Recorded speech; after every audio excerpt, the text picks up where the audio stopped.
Welcome to GS Quick Learning. So the topic is sampling and its type. Okay. So first of all we will discuss the meaning of sampling. Sampling क्या होता है? Sampling means the process of selecting a part of population. Okay sampling का क्या मतलब है कि population में से कुछ पार्ट को सिलेक्ट करना, उसको हम सैम्पल कहते हैं. सिंपल. ओके अ पॉपुलेशन क्या है? Population is a group of people that is studied in research. जब कोई रिसर्चर है जो रिसर्च करता है तो वो क्या करता है, उसको फुल नॉलेज चाहिए और वो पॉपुलेशन की स्टडी करता है. पॉपुलेशन क्या होता है? यूनिवर्स स्टडी कहते हैं इसको हम. ठीक है. जब उसमें से कुछ पार्ट जो है वो सिलेक्ट करता है सो दैट कि उसका टाइम है, एनर्जी है और कॉस्ट है वो सेव हो सके, तो इसके लिए वो सैंपल सेलेक्ट करता है, उसको हम कहते हैं सैम्पलिंग. ओके सो कुछ टर्मिनोलॉजीज है हमारे पास सैम्पलिंग के साथ रिलेटेड. फर्स्ट हमारे पास आती है सैंपल. सैंपल क्या है? Sample means the select part of the population is called sample. जब हम पॉपुलेशन के एक पार्ट को, जो पॉपुलेशन है ओके, हम इसके एक पार्ट को सिलेक्ट कर लेते हैं, उसको हम क्या कहते हैं? सैंपल. फुल पॉपुलेशन की स्टडी नहीं करते, यस उसके एक पार्ट को हम सिलेक्ट कर लेते हैं, उसको हम कहते हैं sample. Okay then sample size क्या होता है? Number of people are selected in a sample. जब जो पॉपुलेशन है इसमें तो बहुत सारे नंबर ऑफ पीपल्स आते हैं. ओके जब इनमें से कुछ नंबर ऑफ पीपल सेलेक्ट करते हैं तो उसको हम कहते हैं, जितने नंबर ऑफ पीपल हमने सेलेक्ट किए हैं उसको we can say that sample size. Clear. And the third terminology हमारे पास आती है sampling frame. Sampling frame means the list of individual और peoples included in the same.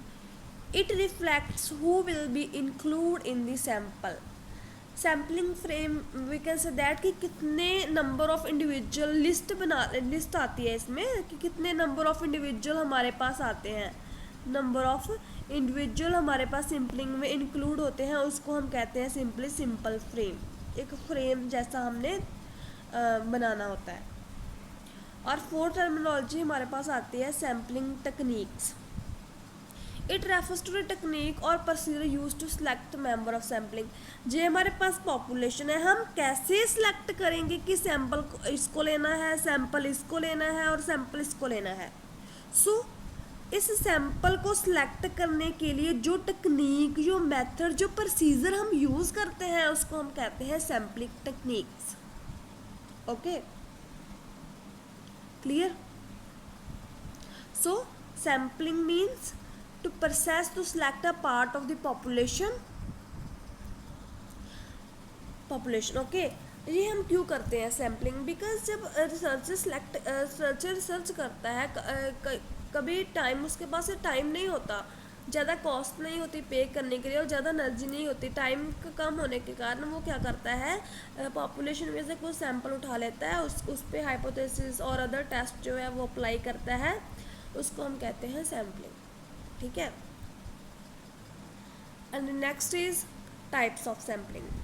हमारे पास बेसिकली 2 टाइप्स ऑफ सैम्पलिंग आती है, probability sampling and the non probability sampling. Okay probability sampling में हमारे पास simple random sampling, systematic, stratified, cluster, multi stage, multi phase आती है. और द नॉन प्रोबेबिलिटी में हमारे पास 4th सैम्पलिंग आती है, convenience, judgmental, quotas and snowball. Okay, we will discuss one by one in the next slide. So first हमारे पास आती है probability sampling. Probability sampling क्या होता है? Simply, probability sampling is this type of sampling where each member of the population has a known as probability of being selected. हर एक member है जो उसकी probability है, संभावना होती है कि वो सिलेक्ट किया जाएगा सैम्पल में. ठीक है, उसको हम कहते हैं प्रोबेबिलिटी. प्रोबेबिलिटी मीन्स संभावना कि वो वाला इंडिविजुअल भी सिलेक्ट हो सकता है, हमारी पॉसिबिलिटी है पूरी. ठीक है, उसको कहते हैं हम प्रोबेबिलिटी सैम्पलिंग. ठीक है. इसमें हमारे पास फर्स्ट आता है सिंपल रैंडम सैम्पलिंग. जब हम पॉपुलेशन में से बाय चांस और रैंडमली कुछ सैंपल जो है उसको सिलेक्ट कर लेते हैं, उसको हम कह देते हैं simple random sampling. In simple random sampling, the number of sample are selected randomly and purely by the chance. Okay, hence the member are randomly selected without specifying any criteria for selection. कोई specify criteria नहीं होता है selection करने का, simply हम by chance कोई भी जो है उसको हम सिलेक्ट कर लेते हैं, रैंडमली सिलेक्ट कर लेते हैं, उसको हम कहते हैं simple random sampling. Clear.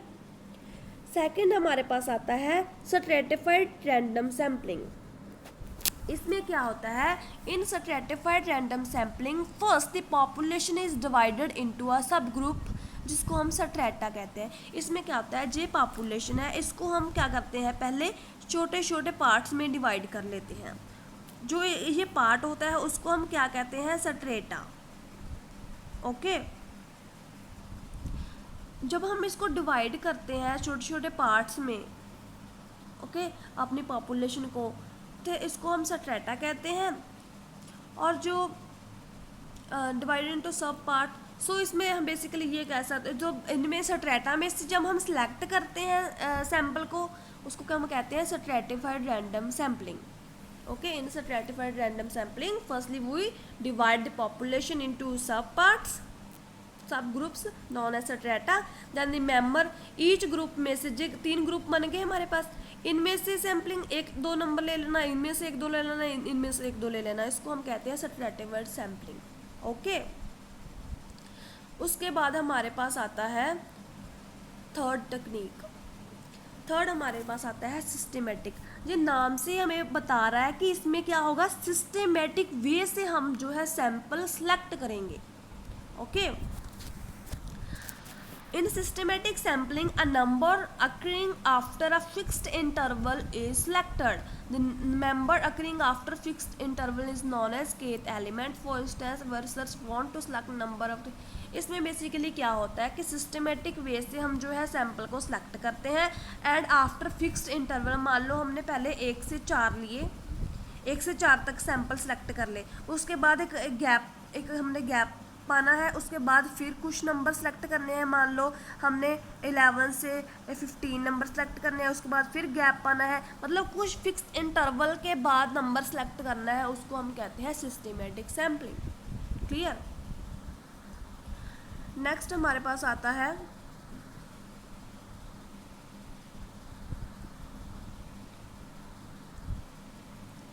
Cluster sampling. Cluster sampling क्या होता है, in a cluster sampling various segment of population are treated as cluster.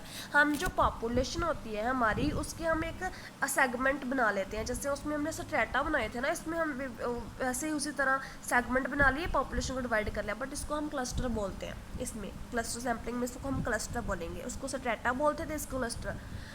सो इसमें से इन तीनों में से कुछ नंबर जो हमने सेलेक्ट करने हैं उसको हम क्लस्टर सैम्पलिंग बोलते हैं, सिंपल। बट डिफरेंस क्या है उसमें और इसमें, ये बात जानने की है। जो स्ट्रैटिफाइड रैंडम सैम्पलिंग थी उसमें भी हम सेम स्ट्रैटा बनाते थे और इसमें नंबर सेलेक्ट करते थे, बट इसमें भी हम क्लस्टर बनाएंगे और नंबर सेलेक्ट करेंगे। बट डिफरेंस ये है कि सॉरी, स्ट्रैटिफाइड सैम्पलिंग में हम क्या करते थे, पॉपुलेशन को डिवाइड करते थे होमोजेनियस सब ग्रुप्स में, मीन्स कि सेम फीचर के बेस पे, सेम विशेषताओं के बेस पर हम जो पार्ट्स थे जे बनाते थे। बट इसमें हम सेम विशेषताओं के ऊपर जे पार्ट नहीं बनाते, सिंपल वैसे ही बना लेते हैं। Okay, clear. सो ये डिफरेंट है इसमें। सो नेक्स्ट हमारे पास आता है मल्टी स्टेज सैम्पलिंग। जब जी हमने पार्ट बनाए हैं, ठीक है, उनको फिर अलग अलग पार्ट में, स्मॉल पार्ट में हमने डिवाइड करना। ओके, उनमें से multi stage sampling is a complex form of cluster sampling. इसकी ही एक फॉर्म होती है क्लस्टर की, जे। Okay, in multi stage sampling each cluster of the sample is further divided into smaller cluster and member are selected from each small cluster। Basically इसमें क्या कह रहा है कि जब हमने 4th पॉइंट में सैम्पलिंग क्या किया था, पॉपुलेशन थी, पॉपुलेशन के क्लस्टर बनाए थे 3, ठीक है। जब हम ये क्लस्टर जो बनाए थे उसमें से भी स्मॉल स्मॉल क्लस्टर बनाने, फर्स्ट में से 2 बना लिए, सेकंड में से फिर 2 बना लिए, एंड थर्ड में से फिर 2 बना लिए। सो जब हम इस 2 में से नंबर सेलेक्ट करेंगे स्मॉल क्लस्टर में से, तो उसको हम कहते हैं multi stage sampling. Clear? Okay, so next हमारे पास आता है non probability sampling. Non probability sampling is a type of sampling where each member of the population does not have non probability of being. वहाँ क्या था, probability में हर एक member की प्रोबेबिलिटी थी कि वो सिलेक्ट हो जाए एज ए सिंपल, बट यहाँ पर हर एक मेंबर की प्रोबेबिलिटी नहीं है कि वो सिलेक्ट किया जाए। ओके, तो उसको हम कहते हैं नॉन प्रोबेबिलिटी सैम्पलिंग। फर्स्ट हमारी आती है पर्पसिव सैम्पलिंग। पर्पसिव नाम से पता चलता है कि पर्पस का मतलब क्या होता है, पर्पस। पर्पस का मतलब क्या होता है, उद्देश्य। जब हम किसी उद्देश्य को पूरा करने के लिए, स्टडी के पर्पस को पूरा करने के लिए, जब कोई अपना पर्पस है उसको फुलफिल करने के लिए अपना सैंपल यूज़ करते हैं, तो हमें उसको क्या कहते हैं, purposive sampling. It is a type of sampling where the member for a sample are selected according to the purpose of study. Study के पर्पस के लिए जब हम अपनी पॉपुलेशन में से कुछ सैंपल को सिलेक्ट करते हैं तो उसे हम क्या कहते हैं, पर्पसिव सैम्पलिंग। क्लियर? सेकंड हमारे पास आता है कन्वीनियंस सैम्पलिंग। कन्वीनियंस नाम से हमें ये पता चलता है, कन्वीनियंस मीन जब हम अपने ही कन्वीनियंट से जो सैंपल है वो सिलेक्ट करते हैं। It is a type of sampling where the member of the sample are selected on the basis of their convenient accessibility. जिस एरिया में हमारी असेसिबिलिटी है, हम जिस एरिया में हम अच्छे से सर्च कर सकते हैं, जहाँ हम पकड़ सकते हैं उस नंबर ऑफ इंडिविजुअल को, जहाँ जिस सिंपल सी बात है, जिस हमारी असेसिबिलिटी की, हमारे कन्वीनियंस के अकॉर्डिंग, जब हम अपने ही कन्वीनियंस के अकॉर्डिंग, अपनी ही मर्जी के अकॉर्डिंग कुछ भी सिलेक्ट करते हैं, उसको हम कहते हैं कन्वीनियंस सैम्पलिंग। ओके, जो हमारी पहुंच में है उसको हम कहते हैं कन्वीनियंस सैम्पलिंग। ओके, इजीली हम असेस कर सके, इजीली रिसर्चर जो है उसको असेस कर सके, उसको ले सके, उसको यूज़ कर सके, उसको हम कहते हैं convenience sampling. Clear? So next part हमारे पास है स्नोबॉल सैम्पलिंग। क्या होता है स्नोबॉल सैम्पलिंग को हम क्या कहते हैं, स्नोबॉल सैम्पलिंग को हम चेन सैम्पलिंग भी कहते हैं। ठीक है, इसमें क्या होता है, it is a type of sampling where one respondent identify other respondent. मान लो हमने क्या किया, मान लो हमारे जो फैमिली मेम्बर है ना, मान लो हमारा जो फ्रेंड है, ओके, हमने इससे कुछ डाटा लिया, रिसर्च करने लिए एज ए सैम्पल। ठीक है, जब हम इससे रिलेटेड और जो रेफ़र करेगा हमें और पर्सन, इसका कोई और फ्रेंड है, जैसे कोई और रिलेटिव्स है, उसके बारे में बताएगा, रिलेटिव, ओके, फ्रेंड्स के बारे में बताएगा, और जब हम उनसे भी कुछ डाटा लेंगे दोनों से, तो उसको कहते हैं स्नोबॉल सैम्पलिंग। एक चेन बन जाती है। जब हम आगे से आगे उसके रिस्पोंडेंट, उसके रेफरल पर्सन का भी डाटा लेते हैं, उसको हम कहते हैं snowball sampling. Clear? Snowball sampling is adopted in situation where it is difficult to identify the member of sample. जब हमें डिफ़िकल्टी होती है कि हमें पता नहीं चलता कि हम कौन कौन से मेंबर जो है आइडेंटिफाई करें सैम्पलिंग में, तो हम ऐसे कर सकते हैं, एक पर्सन से जब हमने सैम्पलिंग की उससे ही हम पूछ सकते हैं कि प्लीज़ आप बता दो आगे कौन सा हमें अच्छा रहेगा, और वो उसको रेफ़र कर देगा। सो उससे हम डाटा जो है कलेक्ट कर लिए हैं, इसको कहते हैं स्नोबॉल सैम्पलिंग, एक चेन सैम्पलिंग भी इसे कहते हैं। एंड लास्ट हमारे पास आता है कोटा सैम्पलिंग। कोटा सैम्पलिंग क्या होता है, in this type of sampling where the member are selected according to the some specific characteristic chosen by the researcher. Researchers ने जो रिसर्च करनी है उसने कुछ फीचर्स यूज़ की हैं कि हम इस फीचर्स वाले इंडिविजुअल्स को और इन फीचर्स से ना रिलेटेड कोई डाटा है वही हम सेलेक्ट करेंगे, उसको कहते हैं quota sampling. These specific characteristics serve as a quota selection of member as sampling. Here the members are selected on the basis of these specific characteristics. Researcher जो होता है एक स्पेसिफिक करैक्टरिस्टिक्स स्पेसिफिक फीचर्स जो है उसको select करता है, जैसे एज हो गया, रिलीजियस हो गया, प्रोफेशंस हो गया, उसका इंटरेस्ट हो गया किसी साइट पे, ठीक है, उसके साथ रिलेटेड कौन सा डाटा है, जब वही वो रिसर्च करता है अदर देन एनीथिंग, सो उसको हम कहते हैं quota sampling. Clear? Thank you so much.